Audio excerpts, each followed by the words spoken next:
Hello guys, welcome to my channel. Today we are going to see how to fix add phone number option missing in Roblox. Let's fix it guys. You just need to navigate to Roblox.com, log in to your Roblox account.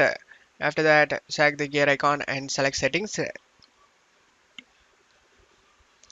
In my case, I have phone number options. As you can see, I have verified. There are three reasons why this option might be missing for you guys. First reason is because you have your phone number linked to a terminated Roblox account.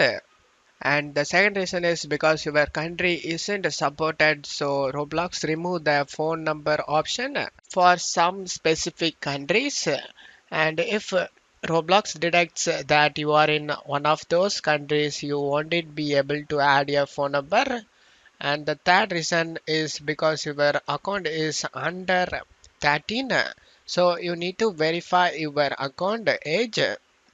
If you are over 13, then you need to verify your age. And if you verify your age, you should be able to add the phone number, guys. And that's it for today's video, guys. Give me a like and subscribe. Thank you.